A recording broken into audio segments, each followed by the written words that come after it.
Every year in Auckland, Pakuranga College holds a science fair. Students have to think of a project and perform a scientific experiment. 14-year-old Anna Devathasan and Jenny Suo came up with the idea of testing fruit juices to see how much vitamin C they contained.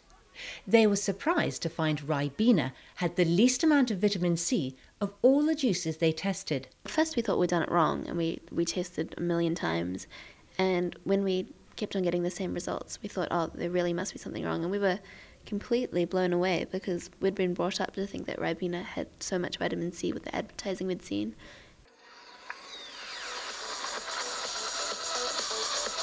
It's the juicy black currants with 4 times the vitamin C of oranges that make ribena so delicious.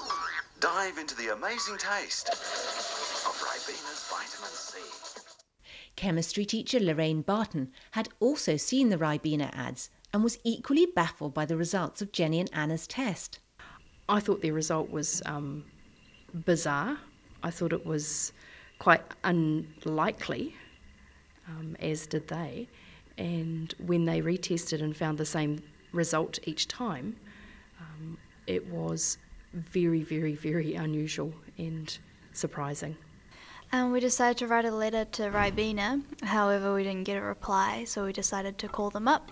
The first time we didn't get through, and the second time we got through to a lady who basically gave us a 20-second conversation, didn't really answer our question, sounded like she was way too busy for us, and she just pretty much hung up on us. So what impression did that give you of the company? That they were too busy for us. They thought we were just little kids and that we couldn't do anything to sabotage their company or anything like that. And also it was almost a little suspicious because, I mean, for a company that markets itself as vitamin C, I would think that it would have taken a claim of low vitamin C seriously, regardless of where it had come from. Chemistry teacher Lorraine Barton was impressed with the girls' tenacity. They were very brave to pursue it, and I think that GlaxoSmithKline probably picked the wrong girls to fob off because they were persistent and they were quite committed to finding out why the vitamin C wasn't what it said it was supposed to be. Jenny and Anna then approached a consumer programme on New Zealand television called Fair Go. Fair Go suggested that we send our stuff to the Commerce Commission, and they also replied rather quickly, and they told us that they were starting an investigation about it and that they'd let us know if anything happened. And we were quite excited about that, but we didn't hear anything from them for 2, maybe 3 years. During that time, the Commerce Commission had been conducting more sophisticated tests on ribena, which left Chairwoman Paula Rebstock in no doubt there was enough evidence to take GlaxoSmithKline to court. Well, originally the Commission filed 80 charges against the company, and there were basically 2 types of claims. The first set of claims related to the ready-to-drink ribena packaging, and on the basis of 100 milliliters of the product, they claimed that there was 44% of the daily recommended amount of vitamin C. When the Commission tested that product, the ready-to-drink product, we found no detectable level of vitamin C whatsoever. The second set of charges related to TV adverts, which implied ribena had 4 times the vitamin C content as oranges. While it's true that black currants in their raw state have 4 times the vitamin C content as oranges, when we actually tested the ribena syrup, once it was diluted in the recommended way, what we found is that it actually had 1.5 times the vitamin C content as orange juice.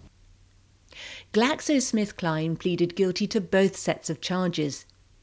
During the case, Judge Phil Gittos noted there had been no evidence to suggest GSK had willfully misled the public, and he acknowledged the company had acted in a responsible manner and had already modified their labels on the ready-to-drink products and withdrawn TV ads which made any reference to vitamin C. In a written statement after the court case, GSK said, GSK is pleased this court case is now complete, so we can reassure our customers that any problems with the ribena ready-to-drink products are historical and do not affect the remainder of the range. The fact that some of our products had incorrect labelling is to us unacceptable. and we sincerely regret any confusion caused to customers who feel that they may have been misled. GlaxoSmithKline went on to clarify the content of ribena syrups was not under scrutiny and state they are still a rich source of vitamin C. Although the company was given a relatively small fine of £83,000, Paula Rebstock is confident the company will pay in other ways. This company will pay dearly for misleading its consumers, because at the end of the day, it will be consumers who decide what the final price is the company pays. From our vantage point, the company has invested probably a decade in building up its brand, a brand based on vitamin C representations. They've lost that investment.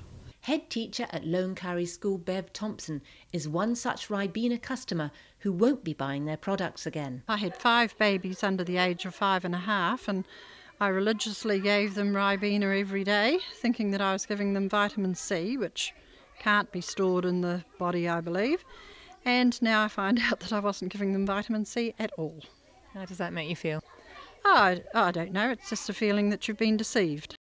Bev's not the only one to feel this way. Anna and Jenny say they've heard from many more. We've received a whole pile of letters and emails about people who have been equally shocked about what we've found, and they just really congratulated us and been really supportive of us, and that's really nice to hear. Principal of Pakuranga College, Heather McRae. We just thought it was fantastic that, 2 students doing an assignment, for a science fair project could actually discover something that would, turn out to have major implications. And we thought it was great. We're very proud of them. For Anna and Jenny, it's proved a very worthwhile exercise, and they hope they will have taught GlaxoSmithKline a salutary lesson. If they had answered us back then, I'm sure all of this wouldn't have been so hyped up right now, and their reputation wouldn't be as suffering as much as it is right now. We would have been happy with them if they had just replied to us and said, "Oh, look, we understand where you're coming from. We'll have a look at what we're doing and see what we can change that will better the consumers."